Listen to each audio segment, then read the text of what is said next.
BBOR Black Box Online Radio, coming to you from West Virginia. BlackBoxNed88 on Instagram for the bonus podcast. And just a quick reminder, every Monday is Zodiac Mondays. Wednesday is an Ask Me Anything. That's an AMA, so please drop your questions below for things that you would like discussed here on the show. And Friday is an Anything Goes. Any subject is fair game, mostly talking about true crime, serial killers, the Zodiac Killer, but any subject is welcome. All right, so please share some ideas in the comment section about what you would like to hear about on this channel, and let's get started. Okay, hello everyone. My name is Ned Dahan, and I am the host of Black Box Online Radio. Wednesday is normally the AMA, the Ask Me Anything, where I respond to your questions and comments, but today is a special episode. I will be talking all about the DC snipers and a set of murders that occurred in 2002 that took the nation by storm and drove fear into the hearts of a lot of Americans. I got onto this subject because I was following the Atlanta Monster podcast, which recently uploaded 3 seasons of their material onto YouTube. And they have one season about Wayne Williams and the Atlanta child murders. They have another season about the Zodiac Killer, and their 3rd season was devoted to the DC sniper attacks. I talked a little bit about their Zodiac material on an episode of Zodiac Mondays, but in the future I hope to do a response to their podcast series on Wayne Williams. If anybody would like to follow along with these discussions, once again, their channel is called the Atlanta Monster Podcast, and they do their episodes in seasons. They're 15-part seasons, and then they have additional bonus episodes. And as always, you can like and subscribe to this channel, Black Box Online Radio, if you're curious about any of these true crime cases and hearing responses to all sorts of media and social commentary. As I say in the introduction to the show, I am from West Virginia, and I grew up in this state for the most part. My family came to West Virginia in 1995 when I was 7 years old, and during the time of the DC sniper attacks, I was living in Jefferson County, West Virginia, and if you look at that on the map, you can see that it's not too far from the epicenter of the Beltway sniper activities. And when I guess I would have been 14 years old at the time, West Virginia was even in part of the panic because they had to put all these types of measures and security functions in place, and we had to have just a limited amount of time to get from the school to the school bus. It was a real threat even for my part of the country, which might seem like it's far from DC for some people, but we lived through this as well. But my memories of the DC sniper story are very faded. The first is that there was this news report that we had to be on the lookout for a white van with a roof rack.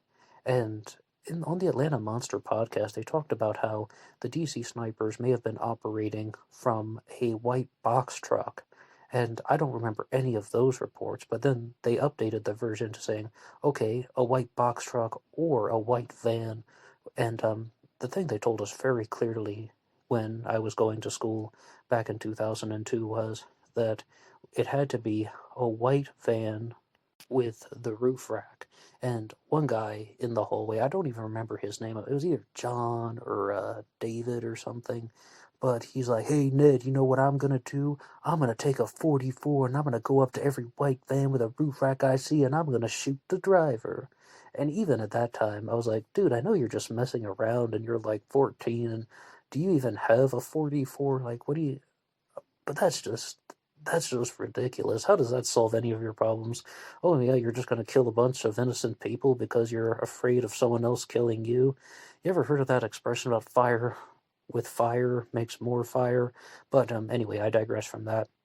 But there was one time when I was waiting for someone to pick me up after school because on Tuesdays I had soccer practice and I had to get a ride to the soccer field, and this white van with a roof rack drove on by, and for a brief second I thought, is there any possibility that that's the DC sniper? And of course it wasn't, and absolutely it wasn't, because in addition to this whole white van with a roof rack, image that they had shared throughout the media, they also said that the psychological profile of the DC sniper was most likely a white male, age 30 to 45 thereabouts, and I'm just guessing on the age estimates, but they're very clear they're saying that they're looking for a Caucasian male.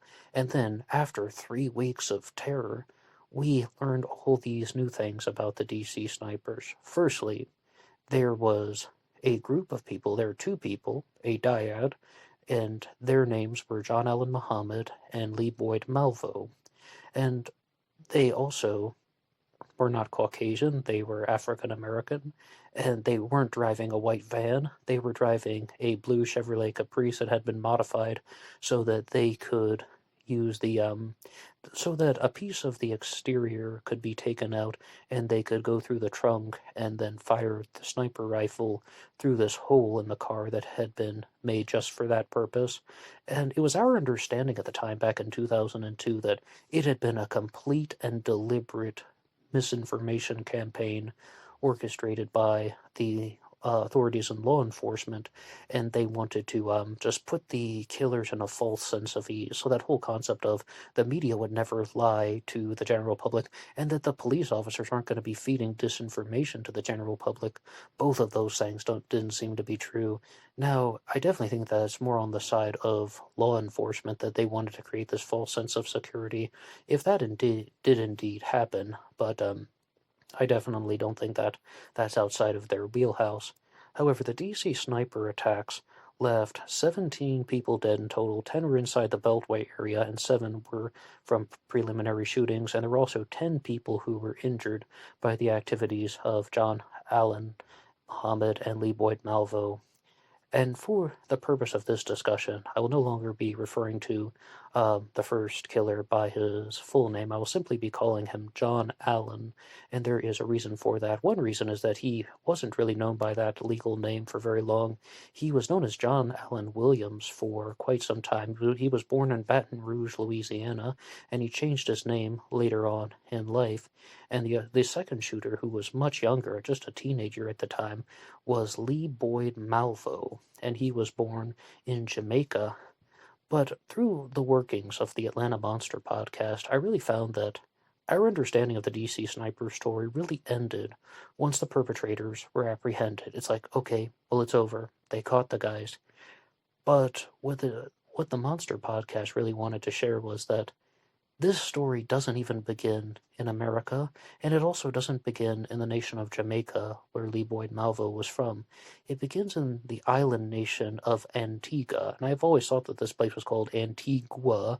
Antigua and Barbuda is how I pronounced it growing up. I'm a West Virginian, never been to any of these parts of the world, but they refer to it as Antigua on the podcast, so I'll try to stick with that, but I might slip into my Antiguan heritage of the tongue. But okay, so they meet in the island nation of Antigua, and in 1999, Lee Boyd Malvo's mother tries to make her way to the United States, and she is successful, and she expects that her son is going to join her, and he's able to do so 2 years later. But what actually happened was Lee Boyd Malvo was living a life that was of abuse and detachment. He didn't have strong bonds with either of his parents, and his mother had been very physically abusive when he had been growing up. So even on the Monster podcast, they said very clearly this is probably the reason why he was attached to somebody like John Allen.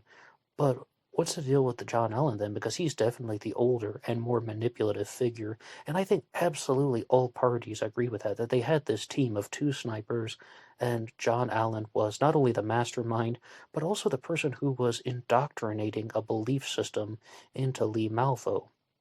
Now, that could definitely affect his sentencing later on, definitely guilty of murder, but what would his story be, and what would drive him to kill?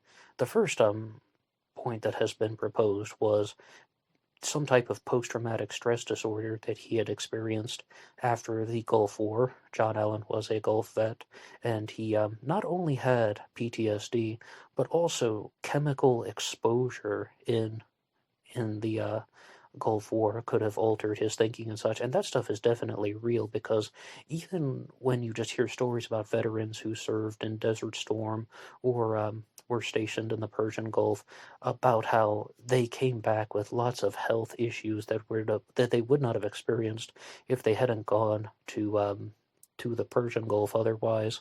I mean, so I don't doubt that any of that stuff is real, but I thought that that was going to be it. I thought that was simply going to be it, that it was going to be the story of abuse, PTSD, chemical exposure, and some people simply got out of control and then they took their tragedies to the extreme. But it's not. And the first point is that I was listening to the Monster podcast and they brought up a lot of the inner workings of John Allen in the nation of Antigua and Barbuda, and he was a con man. He was a scam artist, and I don't even know if those are the best terms. He was definitely involved with racketeering and illegal businesses, and he came to the nation of Antigua to try and start a new life there. He thought that he would have some new opportunities. He had run some moderately legal businesses in America. One of them they even reported on was that he was the manager of a martial arts studio. Someone else did the martial arts teaching, and he was the business manager. But when he was in the nation of Antigua, he was involved with trying to smuggle people to the United States. He would provide them with fake documents, even escorting them to the United States. And in one of the final attempts, he does this. And the authorities are very much onto him. They're suspecting that he was using false documents to try to get two Jamaican women, again from Antigua, into the United States illegally, and he most likely was breaking the law at that point, but they couldn't prove it. So then, after they let him go, he called Antigua and talked to Lee Malvo, who again is just a teenager at the time, and he's like, get everybody who's living in my house out of the house, and get all the cash out too. So first Lee Malvo is able to get all of the people who were staying in that house, and there were a group of them, to other places. Then he goes back to get the cash, but then the cash has already been confiscated by the authorities because they had been tipped off, just as John Allen had predicted. And at that point, John Allen was out of somewhere between $140,000 and $160,000 that he had accumulated through these illegal operations that he had been running. Maybe some of it came from legal operations too, but he had hundreds of thousands of dollars confiscated. And this is the point where I just became not only frustrated, but painfully frustrated with this story that I was listening to. Because if you look into the DC Sniper case, again, they're going to say radicalization. They're going to say that there are things about mental health and illness and so on. And I think that all of those are real. But this guy, John Allen, he was a failed scam artist and failed con man, and that was the driving force in this. Someone who's just so bitter that he couldn't get an illegal operation going, because even after the confiscation of the money, he thinks that a way to earn more money would be counterfeiting, to start running a counterfeiting operation. He was a criminal, and he wasn't a very good one, because his operations are always getting busted, including the DC Sniper attacks. But when the Sniper was operating, I do remember very clearly they were expecting that it was someone who had military training, and I was just walking past somebody in the hallway once, and they said that the Sniper was so good that he could pinpoint certain organs on the human body. They're like, it has to be somebody with extensive military training, and I don't really believe that either one of the snipers were that good, but they definitely were decent shots, but I don't believe that they were even that had those types of actual abilities that they could pinpoint certain organs on the body, because, as I said, numerous people did survive this. There were 10 survivors. But also during the time of the DC Sniper attacks, there was an individual named Charles Moose who became a rather notable local celebrity because he was in charge of the investigations as well as being the face of law enforcement when the media were addressed, they would always go to Charles Moose, and he ended up writing a book called 3 Weeks in October, The Manhunt for the Serial Sniper. And I would like to read the description of that book right now. In October 2002, ordinary Americans feared for their lives, too frightened to pump gas at the local station or let their children play outside. For 23 nightmarish days, a series of random sniper killings terrorized the Washington, D.C. area and launched the largest manhunt in American history. Under the harsh glare of a media frenzy, 3 Weeks in October follows Charles Moose's efforts to crack a seemingly unsolvable case. As a stunned nation watched, Chief Moose stood tall in the face of horrific events, a courageous presence whose tenacity brought snipers John Allen Muhammad and Lee Boyd Malvo to justice. But this is also the inspirational story of Moose's rise from a young African-American cop battling prejudice to a respected chief of police. He couldn't stop until he had captured two of the most bizarre serial killers America had ever known. And absolutely, that's true. They are bizarre serial killers. And when I was listening to the Atlanta Monster podcast, they said very clearly that when the first killings occurred, the authorities had no idea what to do. There didn't seem to be any pattern. Someone is just at the gas station, and then they get struck by a sniper bullet, and they simply didn't know how to examine the clues, and they didn't really quite comprehend what the sniper was doing. But the first time, the sniper did go on a real-life kill rampage, and targeting 5 people in a single day. And that just absolutely drove fear into the hearts and the minds of people in the DC area. So already I was thinking about similarities to the Zodiac Killer, and when I was wanting to do this episode, I never thought that it was going to be tied into the Zodiac Killer, but you see this very clearly with true crime cases, that there are often a lot of similarities.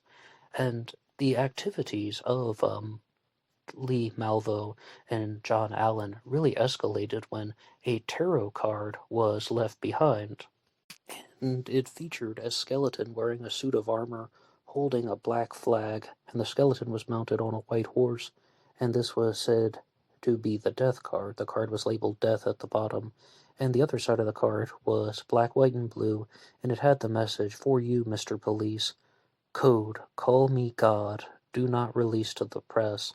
And then they're beginning to think this guy has a God complex, because at the time they weren't completely certain that it was a partnership.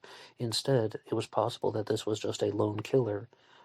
But to analyze some of the meanings on the death card, I mean, they've always pointed out the white horse, about how that could represent something, and I am the author of the book Killer on a White Horse, a story of the evening watchman, and the white horse has some definite symbology to it, because William Cooper wrote a book called Behold a Pale Horse that talked about how they're the 4 horsemen of the apocalypse, right? And the pale horse is the one that's running wild and spreading destruction. Also, the Abraxas demon had a chariot that was driven by 4 white horses. These activities and these ideas are definitely connected to the white horse, and also carrying the black flag could definitely symbolize death. Maybe you've also heard of some other black flags that are symbolic for the concept of death, so it's also like death and destruction.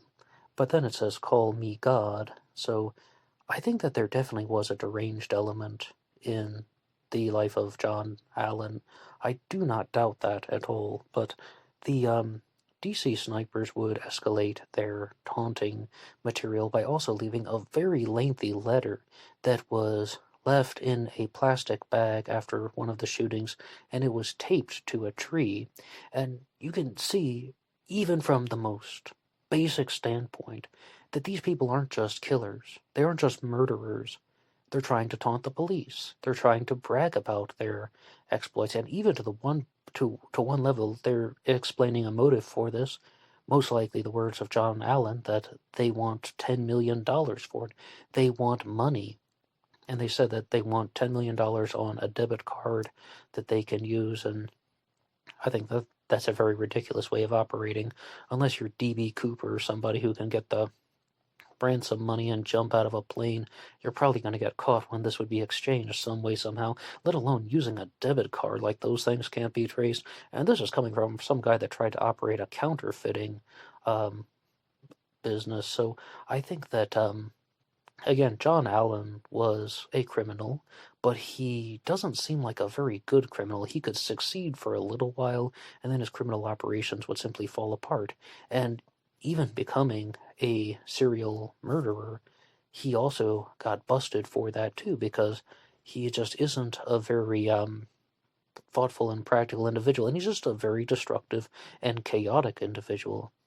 And I think that that could be fueled by his own mental illness, but he had awareness of his faculties, because you see very clearly that this isn't someone who is just saying, "Call me God." The fact that he demanded money later on, and I should point out that the snipers also made a taunting phone call, so there definitely is a clear and coherent center point to the activities of the DC snipers, particularly John Allen, who would become the focus of all of the deranged elements in the conversation.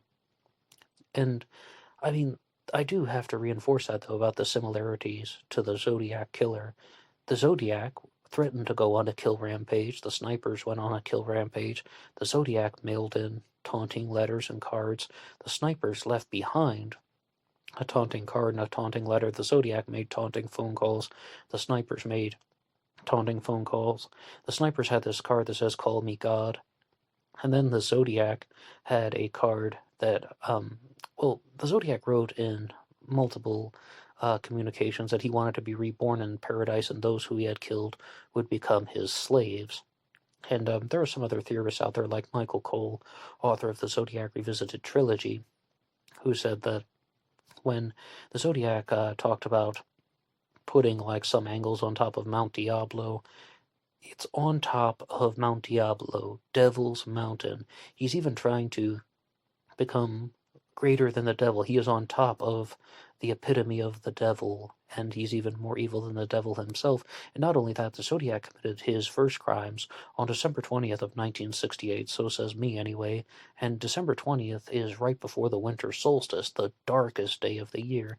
And the activities of the snipers don't seem too far off. It's that somebody wants to commit these crimes, but also not to only murder, but the attention that comes from this. And when I was first listening to the Atlanta Monster podcast, my immediate impressions of John Allen were that he wanted to obtain power.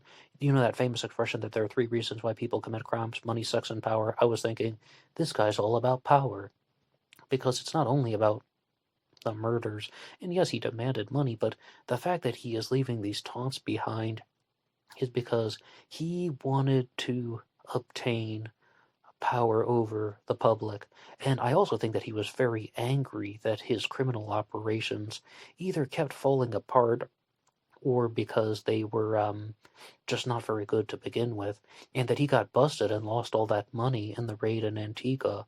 So I think all of those are factors. And I think that the real reason, though, that stood out to me about why he's very much aware of his faculties and his thinking is John Allen changed his name from John Allen Williams to John Allen Muhammad in the name of Islam, saying that first, he's going in through the Nation of Islam, which is very different than actual Islam, and then he is actually developing a more Islamic-style belief system, which he would then indoctrinate into Lee Malvo. Yeah, okay, the Islamic connection is there, but the reason why he changed his name is because he didn't want things traced back to him. He didn't want the criminal operations traced back to him, because there's going to be a lot of suspicion around anything to do with his name, John Williams, especially in the nation of Antigua. So that was it, though. This isn't some type of far-out radicalization or fundamental thinking. This is instead someone who is trying to avoid the authorities in multiple countries. So that's why I've been referring to him as John Allen throughout this episode. In fact, I was critical of the Atlanta Monster podcast at first because they were immediately trying to ignore the Islamic fundamental angle. And I was like, well, how could this not be radicalization and fundamentalism? I mean, if the guy is heavily stating that the reason why he's committing these crimes is partially connected to the name of Islam, and he's even indoctrinating a belief system into Lee Malvo, absolutely that would be radicalization, right? Well, it actually seems like that was just a facade, that he wanted to be a criminal, and he wanted to just have unlimited authority over people to run his illegal operations, whether it's human smuggling or it's counterfeiting, and he found an excuse to do that, and he found a way to disguise his identity. And on the Monster podcast, they even played an audio clip of his name change hearing when he openly says that the only reason he's changing his name is for religious purposes and no other reason. And it was a lie. It was a blatant lie. He was lying through his teeth. And as I said, it's just painfully frustrating that someone couldn't get away with basic crimes, so he became a serial murderer. But that brings up its own question, and it really is who actually committed the murders, if there is indeed a partnership. And first, I will introduce this segment by saying that there are 3 movies that I have found made on the DC Sniper case. One of them is called Sniper 23 Days of Fear in Washington, D.C. Another one is called DC Sniper that features Ken Foray. And there's a third one called Blue Caprice, which is named after the car that Allen and Lee Malvo were riding around in. And that features Isaiah Washington playing John Allen. I had the opportunity to watch DC Sniper. It was available on Tubi for free. And it was a rather odd presentation. It's one of those movies that is done a little bit like a mockumentary, like a fake documentary. So it's a little bit like a mockumentary, and then a little bit like an investigative drama, and then a little bit is about the life of the killers and them interacting with other people. And I'm really not the biggest fan of these. There's another serial killer movie out there called The Gray Man about Albert Fish, the werewolf of Wisteria, the moon maniac, and also simply known as just that, the Gray Man, gray in appearance and demeanor. However, I really wish that they would have just stuck to one different storyline, one single storyline in the movie. Like, if you want to make a mockumentary, all right, well, then do the whole thing that way. If you want to do a drama about the lives of the killers, then do that. Or if you want to focus it on the detectives and their investigation and, like, center it around the investigative times, like these 23 days in October, well, then go with that. And I think they could have made a much better film, because otherwise they're just jumping around between 3 different little mini movies, and I'm just not a fan of things like that. But the points that they wanted to share in DC Sniper were that, number one, John Allen was the victim of physical abuse, and that he had been physically and sexually abused as a child, and he never got over those experiences. And they also really detailed the way that the snipers would have operated in this Blue Caprice, having a part of the exterior that could be removed, and then they could put the sniper rifle right through a man-made hole in the back of the Caprice, and they could locate different victims. But I said the reason why I wanted to talk about this film was because it only featured Lee Malvo doing the shootings, and who actually committed these crimes? Was it John Allen or was it Lee Malvo? But the one thing that I think the movie DC Sniper really did well was they showed Lee Malvo doing the shootings, but they didn't feature all of the sniper kills. They didn't feature all of the murders. And at first, Lee Malvo said very clearly that John Allen didn't commit the actual murders, that he was the person in the trunk of the car. He was the person who was the trigger man, and that John Allen was simply the lookout, or he was instructing him. For a while, he would look in the rearview mirror and choose a person for Lee Malvo to target. But then, in 2006, Lee Malvo would retract that statement and say very clearly he made up that story simply because he was trying to spare John Allen's life, and he didn't want him to get the death penalty, and he just didn't want to, he wanted him to get a lesser sentence, because even though he really didn't like a lot of the activities of John Allen, and he didn't like being part of the criminal operation at all, he was also stating that John Allen was the only person who had ever reached out to him, because Lee Malvo was someone who definitely came from an abusive home. They said on the Atlanta Monster podcast that he had a very high just the sense of intelligence. I believe they just referred to him as an intelligent individual, and not only that, but they also said that he was a good student, and he was heavily pressured into things by his mother, because if he got like the wrong answers when she would review things with him, she would beat him with a belt multiple times, and she was very physically abusive.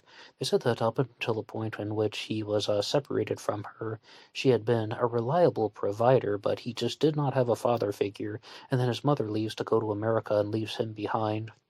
And he would bounce around from different relatives for a while, and then ultimately ends up spending some time with John Allen.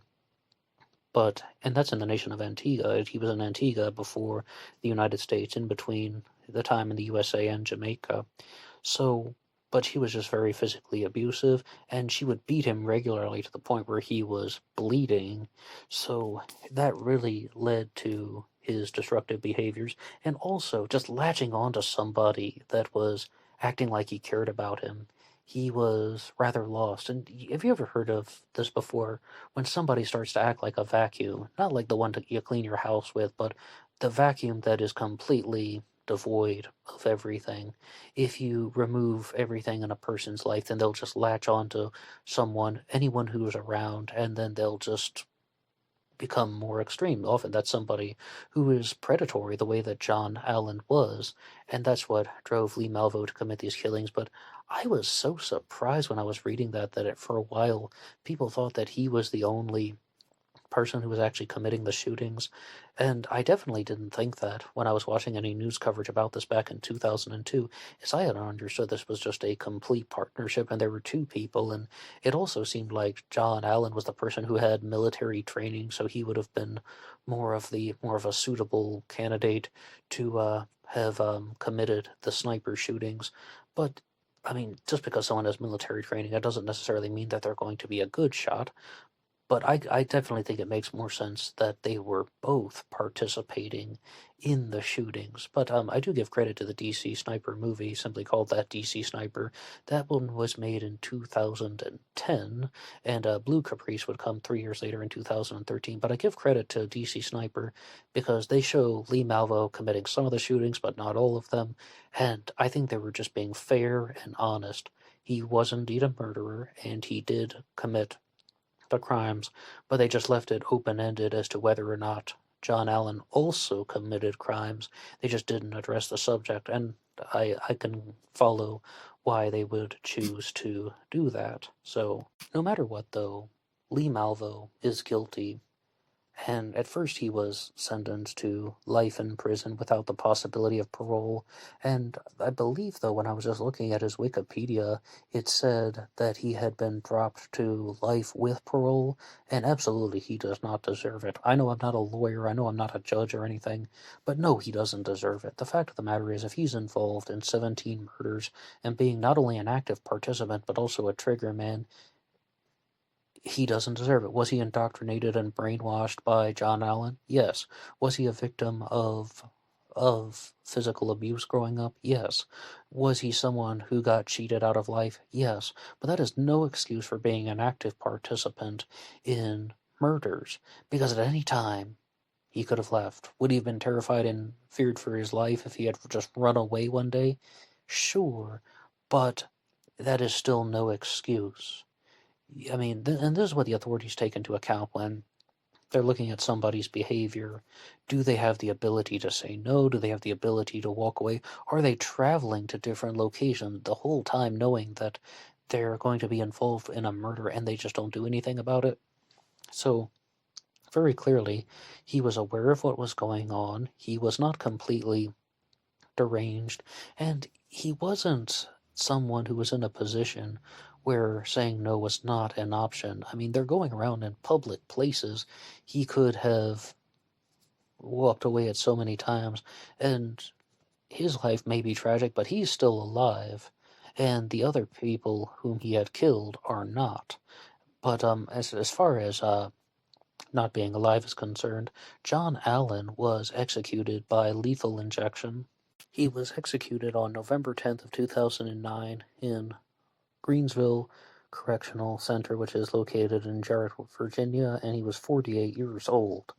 But it seems like Lee Malvo will carry out the rest of his days in prison, which I think is a fair sentence. And I am not a big believer in the death penalty because I think there is a possibility that innocent people could be executed, even if it's just a very small percentage. The possibility still exists. But with John Allen, I'm really tempted to have my belief challenged. How he just seems like someone who deserved it so much.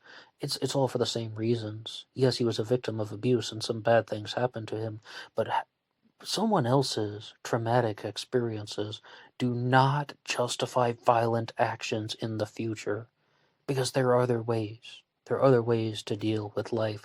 And I think most of us understand that. It's just people like John Allen would instead rather live a life of crime than live a life of self-awareness and mental improvement.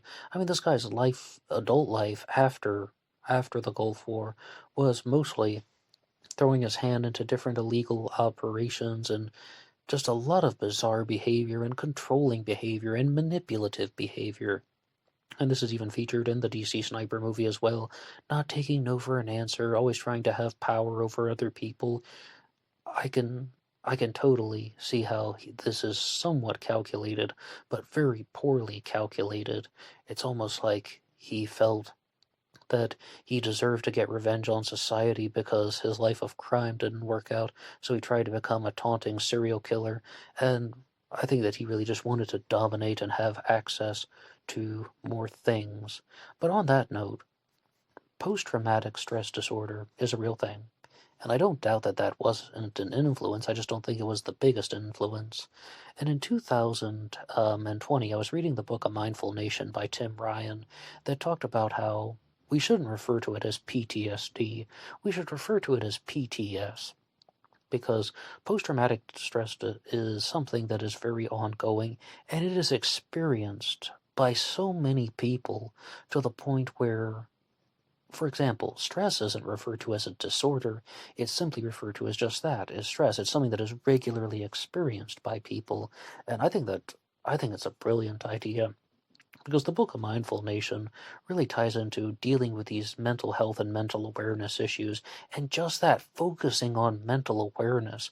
Because we have a lot of resources out there for things like depression, or things like bipolar disorder, for example.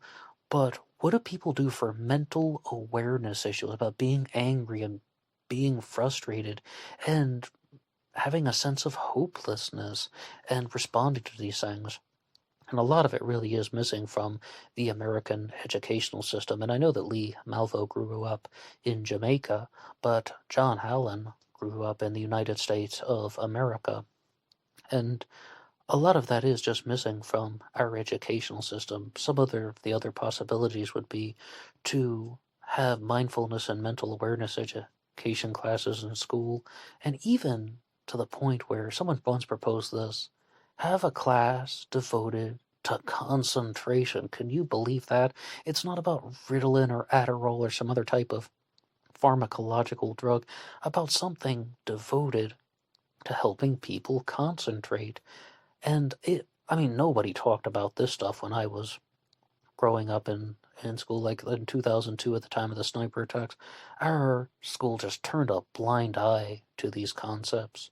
And I just think that it needs more exploration. Say, for example, though, have you ever known somebody who said that they had ADD even though they weren't, like, diagnosed with it? Maybe they said they had ADHD even though they weren't diagnosed with it. And you'd be wondering, well, why are they saying that they have attention deficit disorder? They're like, I can't read, I can't focus on books. But then they would say, oh, but I can read the Harry Potter books, I can read those, just not other ones. Or maybe they would say, yeah, I can read novels, but I can't read the books for school. And even somebody like me, to this day, I rarely read novels on paper, only sometimes. I mean, if the book really catches my interest, but it's just that. Why can you read a book when it catches your interest, but when it would come to the required readings for school, you can't do it, or why I couldn't do it? Dr. Romney, who runs a YouTube channel, but she is a psychologist, has talked about just that.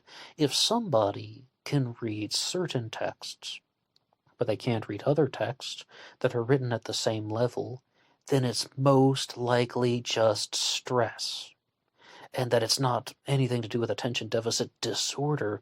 It is stress, that they're just very worried, they're very nervous, and they may not have a genuine connection to the material, and they might not actually have any mental reason to continue. I mean, this is also something that is very much ingrained in our behavior, but it isn't talked about a lot, and that is the concept of passion, where we have unconscious awareness of some things. Like, your brain is telling you sometimes, this is important, I need to learn this, I need to be aware of this for my future.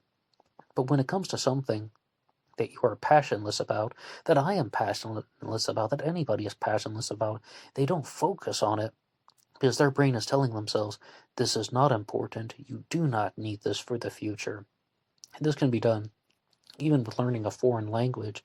You may notice how somebody can come to America when they're 30 years old without speaking a word of English, and they're fluent in 3 months. Whereas, say, for example, someone who is doing high school Spanish for 4 years can't even pronounce the word hola correctly, and they'll say something like hola.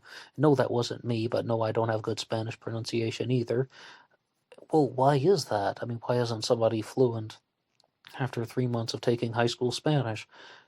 I mean, one of that is the curriculum, and the other is the brain doesn't necessarily tell you that this is immediately important for your future. Passion is heavily involved with that. And to relate this to the DC snipers, I definitely think that someone, especially Lee Malvo, experienced a lot of passionless behavior in life. He was abused, he didn't have a father figure growing up, and all of that ties in together. His mother beat him for getting the wrong answers, becoming dissuaded from even going to school, because if I recall from the Monster podcast, he dropped out of school so he could help John Allen with his illegal activities, and all kinds of things went wrong in his life. But that's still no justification for murder. It absolutely is not, because he had the conscious awareness to say no, no matter what the consequences would have been. And he did not have to be an active participant. He could have alerted the authorities about John Allen.